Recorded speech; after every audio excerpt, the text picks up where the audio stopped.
All right, let's go through this and see why I'm getting that negative 14 instead of the 2.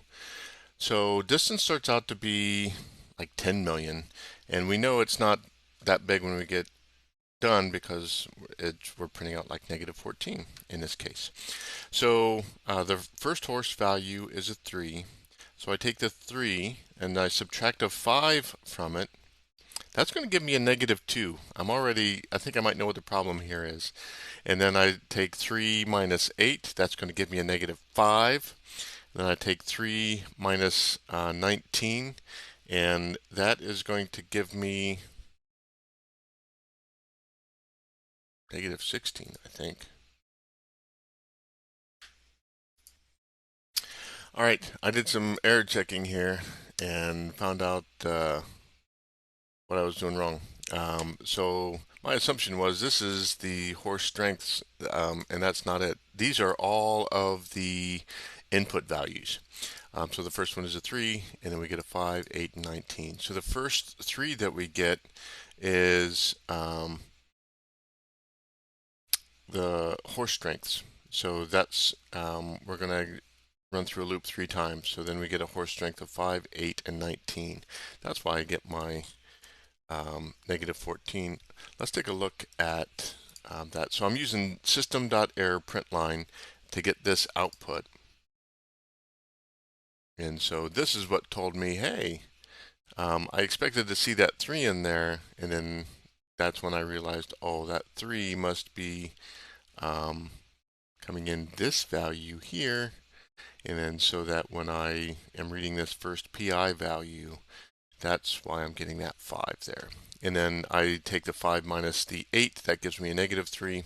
But then the 5 minus the 19, that's what gives me the negative 14. So I had an incorrect assumption going in. That's why I like to go slow. And I also use these error print lines to help me out along the way. All right, so let's get rid of this, clean up our code just a little bit. And so that's one of the reasons I'm seeing these negative values. And so I'm basically saying anything that's smaller to store. So negative numbers are the smallest value. But the distances are never negative, right? The distances are always positive. The distance between 5 and 8 is 3. And whether I subtract 5 from 8 or 8 from 5, the distance between those two numbers is still 3. And so I need to come up with a way to measure the distance rather than just doing that simple subtraction. All right, I took some time to think about this. I got 2 ways I can go about this. I can use the Java math library to take the absolute value of this subtraction problem. Or I can take advantage of the way some of the math works, and I could just square that distance, right? So if I squared 14, that would give me a positive number. And although the distances wouldn't be exact, I could take a square root at the end or something to actually get that correct distance. I think it's going to be simpler for me to use the Java math, so let's do that. Code runs here, and we do have java.math here, so I ought to be able to do a math.abs.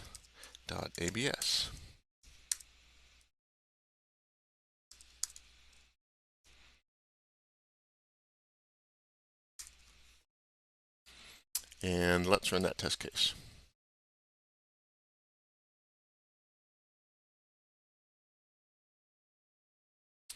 So now I'm still getting a 14. And I believe one of the reasons I'm getting that 14 is because even though I'm storing this distance using math.abs, um, I am not I'm not doing the check using that absolute value. So let's do that here.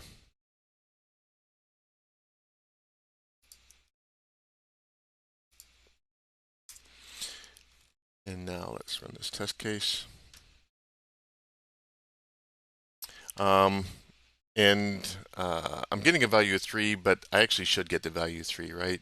The distance between 5 and 8 is 3. 5 and 19 is 14. 8 and 19 is 11. So it actually should be a value of 3. That should be the correct number there, right? That's awesome. What if I do this? What if I change the order of these?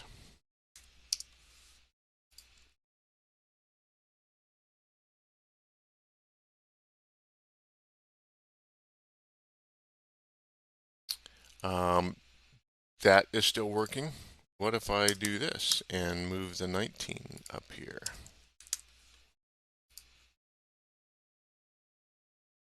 That does not. Now I get an 11 instead of the 3. Um, let's take a look at the next video, see if we can figure out why changing the order of our test values makes our test case fail.